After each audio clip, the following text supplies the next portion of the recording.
The heavy oak door did not just close. It slammed with a finality that rattled the frames of the room and sent a sharp tremor through the floorboards. The sound echoed down the narrow hallway, bouncing off the walls until it died into a hollow, suffocating silence. Ethan stood in the center of the passage, his hand still reaching toward the brass handle, though he had already let go. He did not move. He did not blink. The vibration of the impact lingered in the air, a physical reminder that something had just ended. He stared at the wood grain of the door, his chest rising and falling in shallow, uneven rhythm. The shadows of the hallway seemed to stretch toward him, deepening as the last sliver of light from the outer room vanished. He was alone in the dimness, the weight of the silence pressing against him, heavy and absolute. Ethan finally turned his gaze away from the wood. His thumb, trembling slightly, hovered over the screen of his phone. The device felt cold and heavy in his palm, a sharp contrast to the warmth he had expected to feel tonight. He tapped the glass. The message appeared, white text against a black background. He read it once, then again. He read it for the third time, his eyes tracing the same jagged letters, searching for a hidden meaning or a mistake that did not exist. By the fifth read, the words had lost their individual shape, becoming a single, crushing weight. He read it again and again, his mind refusing to process the finality of the sentence. We have decided to move forward with another candidate. The 10th time was the hardest. The reality of the rejection settled into his chest, cold and immovable. He stood there, the blue light of the screen illuminating the hollows of his face, casting long, distorted shadows against the hallway walls. He did not look away until the screen flickered, dimmed, and finally went black. He moved slowly into the living room, his limbs heavy as if wading through water. Every surface in the space reminded him of the last 6 weeks.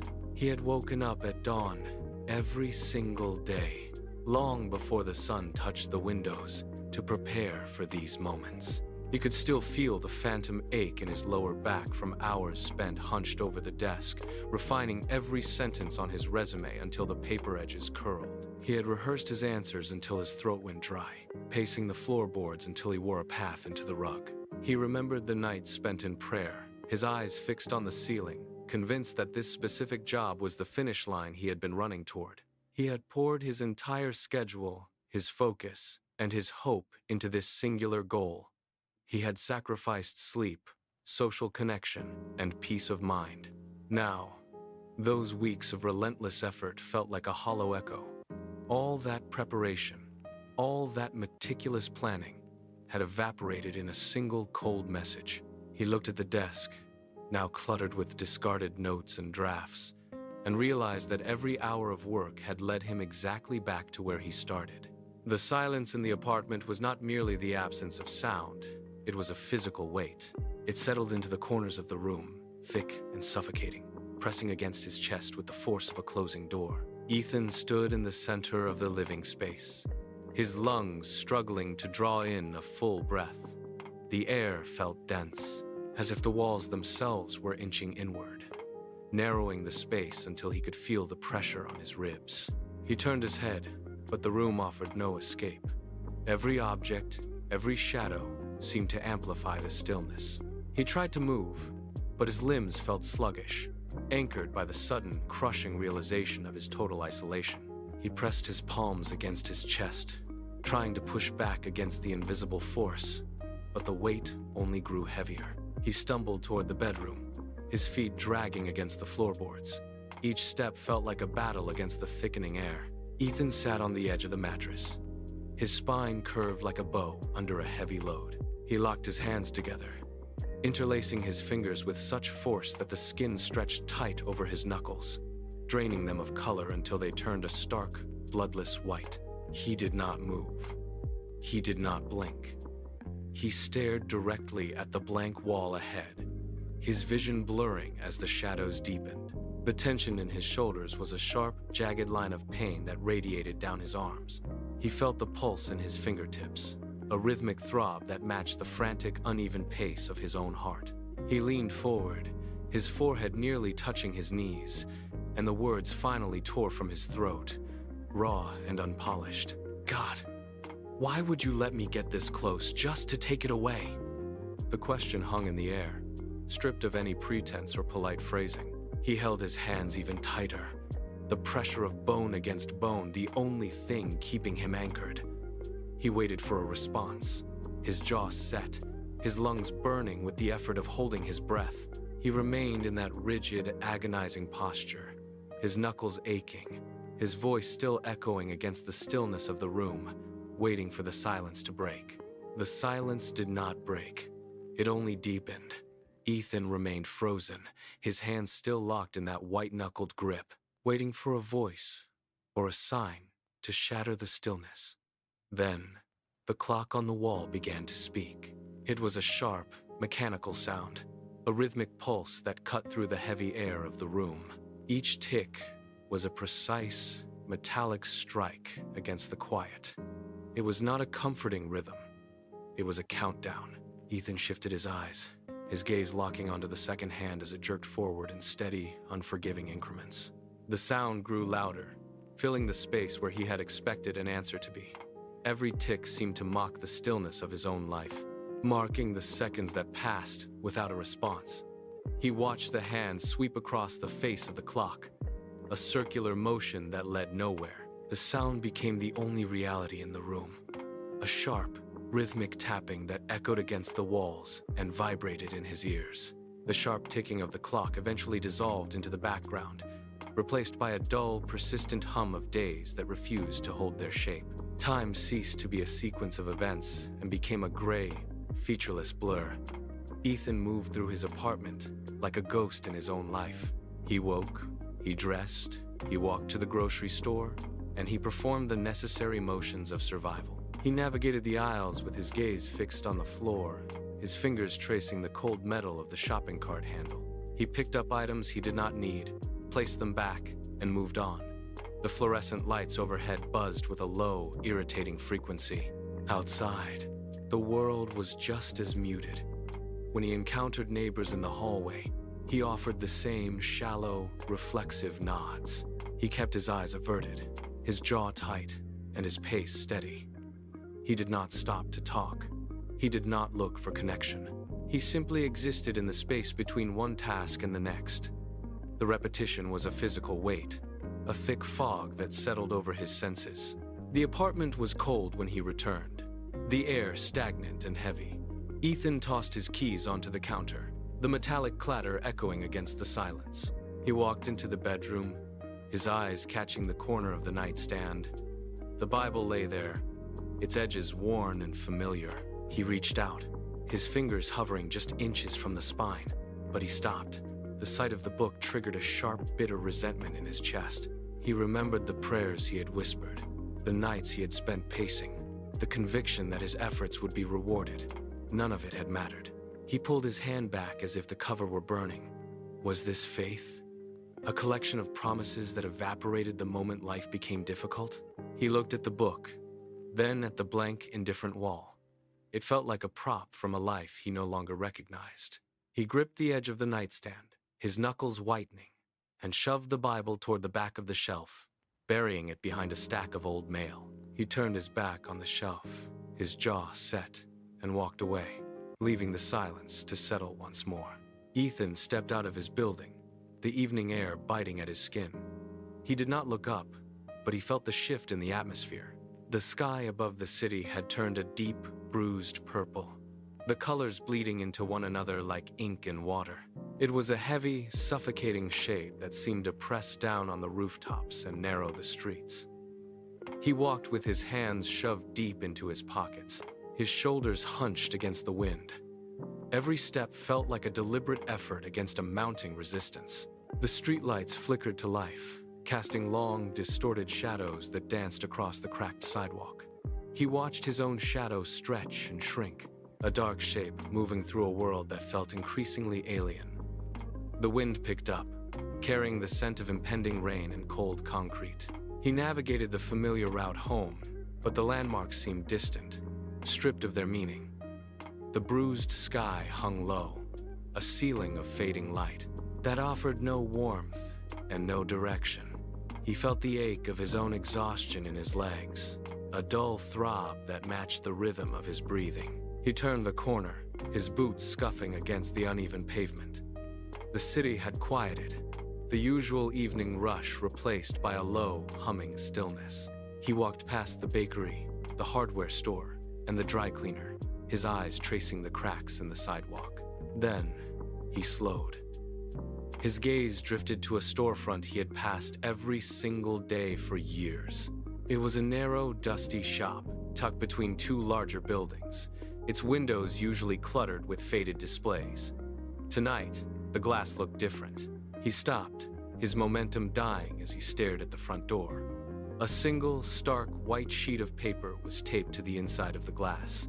It caught the dim light from a nearby street lamp, standing out against the dark interior shadows. He took a step closer, his hand coming out of his pocket, to brush against the cold metal of the doorframe. The paper fluttered slightly as a gust of wind rattled the frame. He leaned in, his breath fogging the glass, his focus narrowing until the rest of the street vanished. There was nothing else to see, yet he could not pull his eyes away. He stood there, motionless. He squinted, the letters blurred by the dim light, then sharpened as he focused. Closed for renovation. He read the words once, then a second time, the ink stark against the white paper. The shop was not gone. It was not empty. It was simply in a state of transition. He felt a strange, sudden tension in his chest loosen. Closed for renovation. The phrase repeated in his mind, stripping away the finality he had assigned to his own situation.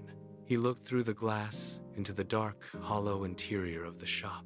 It was dusty and still, but the tools were there. The structure remained.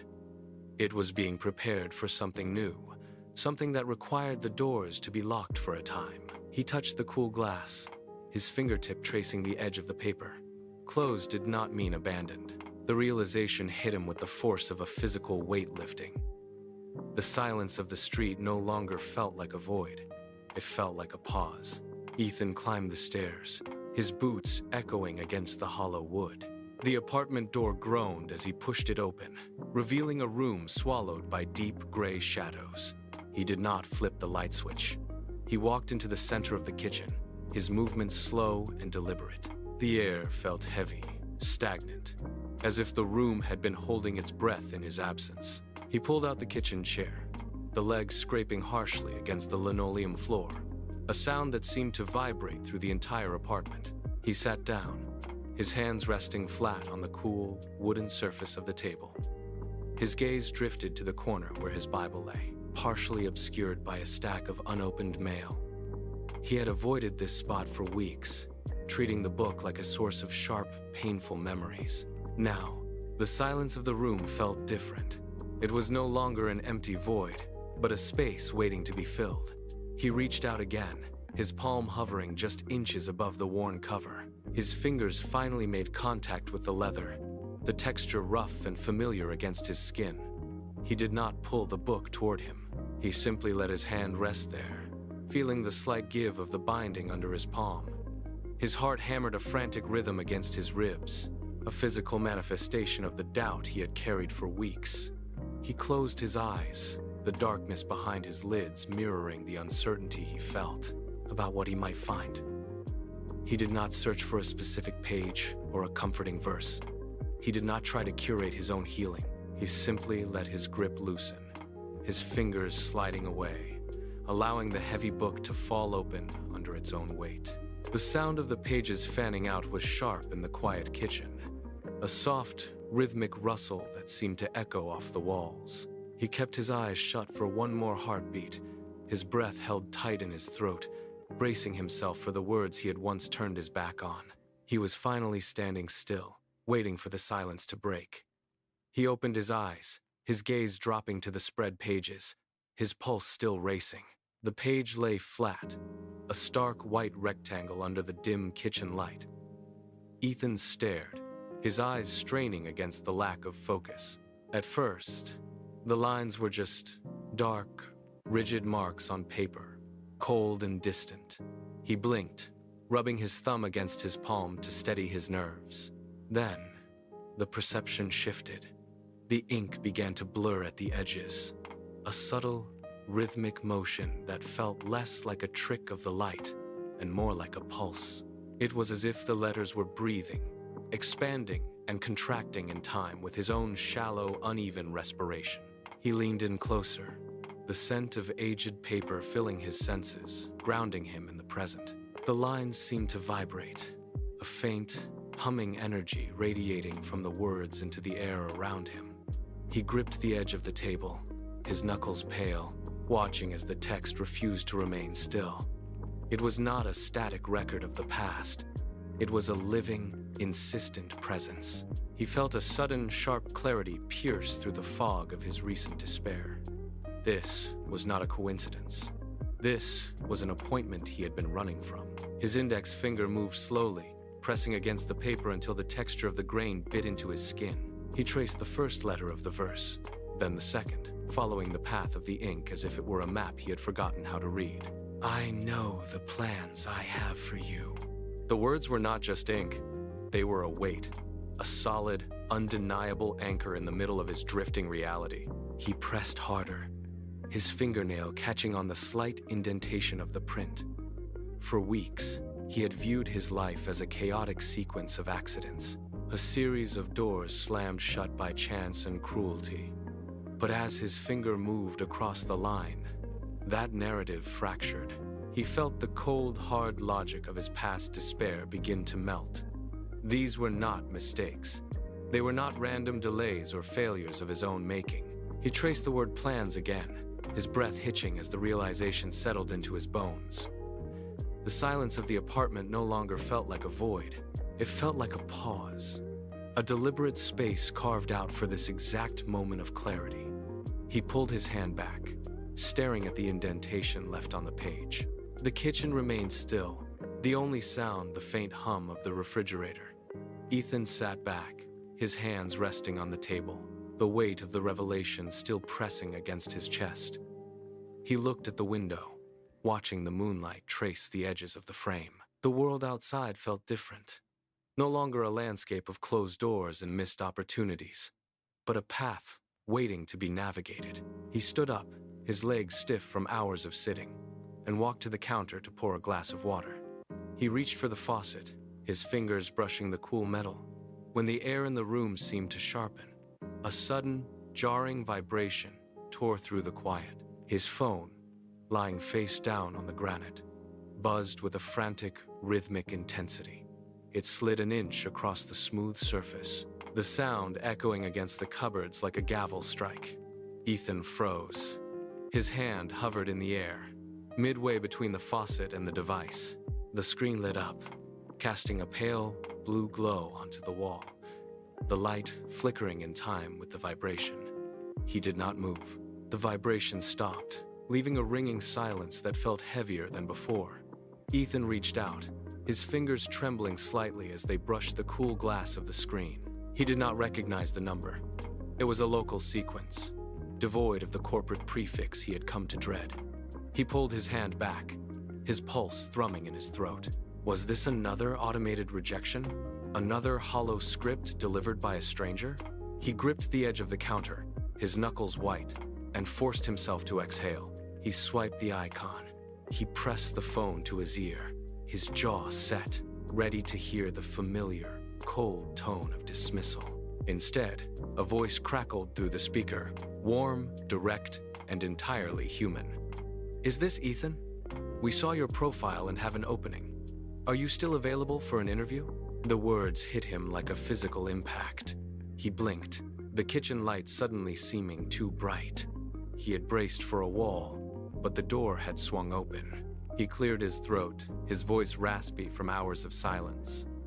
"Yes," he said, the word feeling heavy and real. "I am available."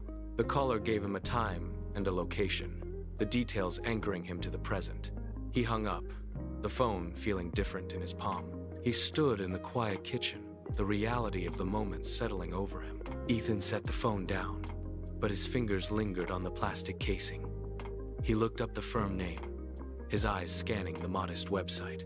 It was a local operation, small, quiet, and entirely lacking the corporate prestige he had spent months chasing. A sharp, stinging memory surfaced. He had seen this listing weeks ago. He had scrolled past it, his thumb flicking the screen with a dismissive twitch, convinced that a role of this size was a step backward. He had let his pride dictate his path, treating his ambition like a shield that kept him from seeing the ground beneath his feet. He paced the length of the kitchen, his boots clicking against the tile. The room felt smaller now, the walls less oppressive. He looked at the screen again. The work was demanding, the team was lean, and the stakes were immediate.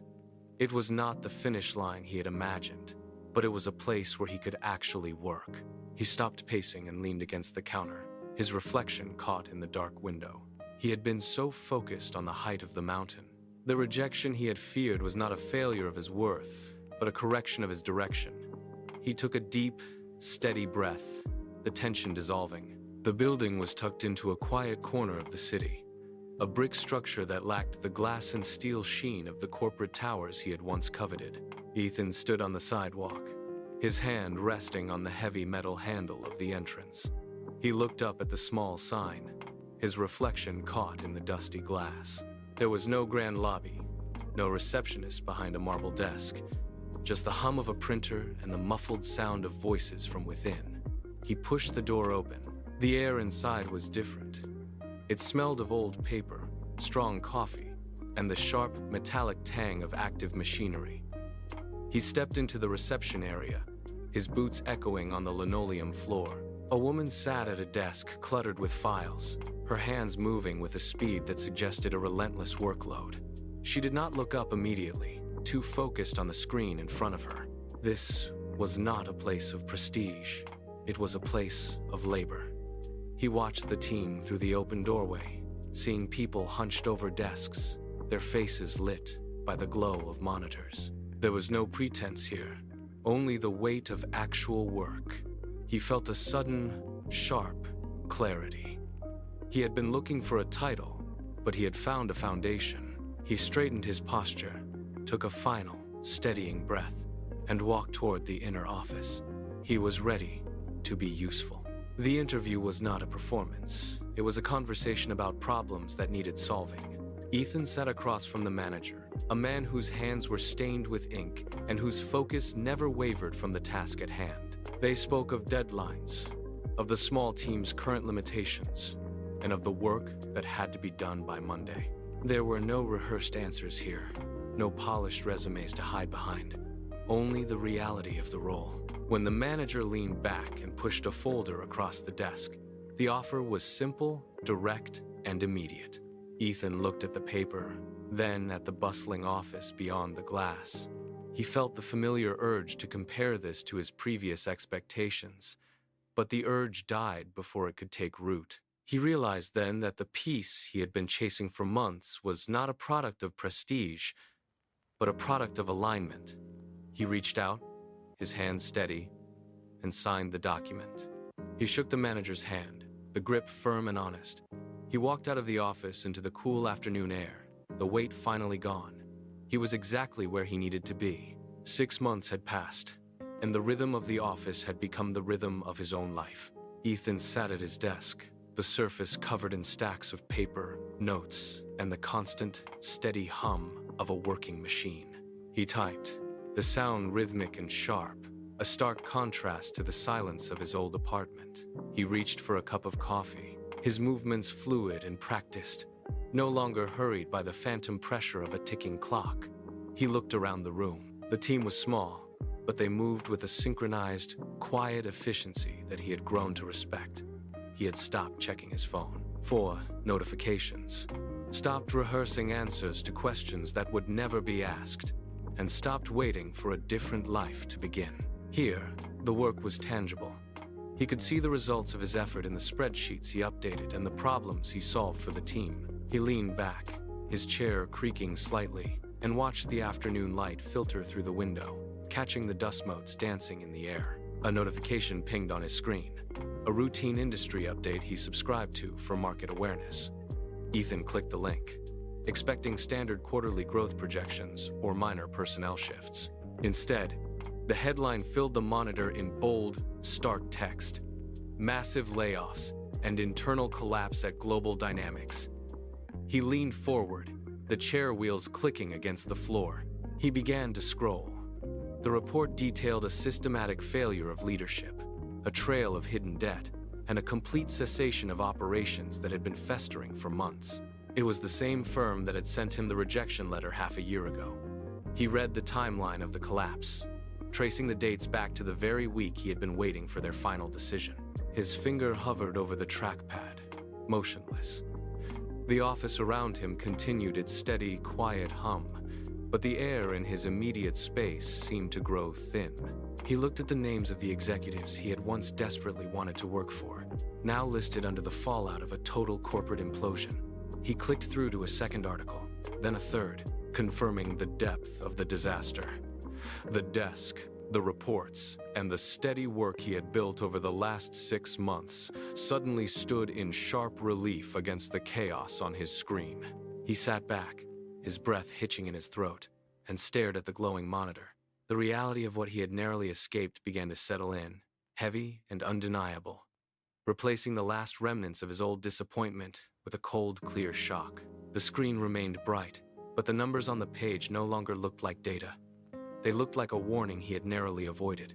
Ethan traced the timeline of the company's decline with his index finger, watching how the dates of their internal corruption aligned perfectly with the weeks he had spent in agony, begging for a position that would have pulled him into the center of that wreckage.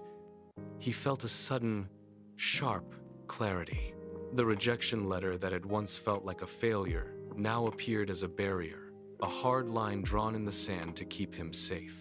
He reached out and pushed the laptop lid down, the soft click echoing in the quiet office. He leaned back, his hands resting on the armrests of his chair, and let the weight of the realization settle.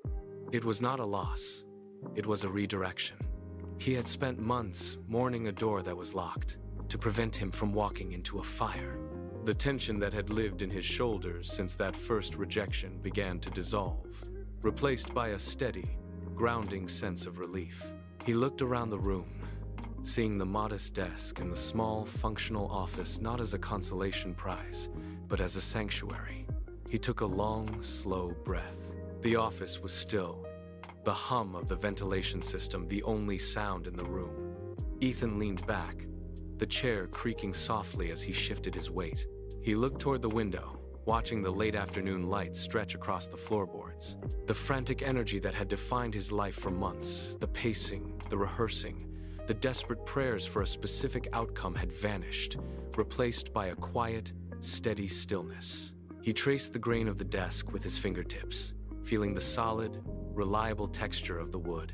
He had spent so long fighting for a future that would have dismantled his peace, never realizing that the rejection he feared was the very thing that kept his life intact. He closed his eyes, letting the weight of the last 6 months finally lift from his shoulders. The silence of the room no longer felt like a void. It felt like a sanctuary. He leaned forward, resting his elbows on the desk, and bowed his head. In the quiet, he whispered, "Thank you for the doors you closed, even when I did not understand." He took one last, deep breath, feeling the tension in his chest dissolve entirely. He opened his eyes, looked at the empty desk, and felt a profound sense of rest. Ethan stood up and walked to the office door, his hand resting on the smooth metal handle. He looked at the wood grain, seeing it not as a barrier, but as a boundary. The struggle he had endured was not a series of random misfortunes, but a calculated clearing of the way. Every time he had been turned away, a potential disaster had been dismantled before he ever reached it. He realized that the obstacles he had fought so hard to bypass were actually the very things that kept his future intact. He turned the handle, feeling the solid resistance of the latch, and understood that some doors were locked to protect the person on the other side. A closed door was not a sign of a dead end. It was a sign of a path being swept clean of dangers he could not yet see. The rejection was not a loss of opportunity, but a preservation of his peace. He watched the light shift across the floor, finally seeing the pattern in the chaos. If you find yourself standing before a door that refuses to budge, do not let your pulse quicken. Do not let your mind spiral into the familiar rhythm of panic. When the path you have meticulously mapped out is suddenly blocked, it is not an invitation to despair. It is a signal to pause. The world often presents us with opportunities that shine with promise, yet hide the seeds of our own undoing. We fight to enter. We push against the frame. We demand access to a future that would only lead to our own collapse. But there is a design at work that stretches far beyond our immediate sight. That locked door is not a failure of your effort or a judgment of your worth. It is a boundary. It is a protective measure, silently clearing the path of obstacles you cannot yet perceive. When the handle does not turn, do not assume you have lost your way. You are being redirected. You are being spared from a destination that would have cost you your peace. Take a breath. Let the frustration drain away. The silence of a closed door is not an absence of opportunity. It is the presence of a greater plan unfolding in the dark. Ethan looked down at his hands, finally unclenched. He had spent his life white-knuckling every opportunity, convinced that his own grip was the only thing keeping his future secure. But he realized now that the most important doors in his life were never meant to be opened by his own strength. There is a profound, quiet power in letting go of the handle. When you stop fighting the silence behind a closed door, you begin to hear the steady, rhythmic movement of a design far larger than your own. You are not walking this path alone, and you are certainly not the one responsible for every turn in the road. There is a hand that moves before you, a presence that knows the weight of every lock and the purpose of every barrier. When you feel the resistance of a door that will not yield, do not mistake it for abandonment. It is an invitation to trust the one who holds the keys. He knows which paths lead to ruin and which lead to life. He knows the timing of every opening and the necessity of every delay. So, release the pressure. Stop straining against the frame. Find your footing in the certainty that you are being guided by a wisdom that sees the end from the beginning. You are safe in the hands of the architect. Trust the one who holds the keys, and you will find that every closed door was simply a way to keep you on the path that leads home. Ethan sat at his desk, the office quiet around him. He looked at the report on his screen, the details of the company he had once desperately wanted to join. The numbers confirmed the collapse he had been spared from. He reached out and closed his laptop, the soft click echoing in the stillness. He leaned back in his chair, his shoulders dropping, his hands resting flat on the wooden surface. The sunlight moved across the floor, a slow, steady crawl that marked the passing of the afternoon. He did not reach for his phone. He did not pace the floor. He simply breathed, the air filling his lungs with a rhythm that felt entirely his own. There was no more tension in his knuckles, no more frantic energy in his chest. He looked out the window at the street below, watching the people move through their own days, unaware of the doors that were opening or closing for them. He whispered a final, quiet word of gratitude into the empty room. The struggle was over, not because he had forced his way through, but because he had finally stopped fighting the design. He remained there, still and steady, watching the light fade into the soft orange of dusk. The path was clear. The future was not a thing to be seized, but a gift to be received. He sat in the silence, fully present, fully anchored, and finally at peace with the life that had been prepared for him.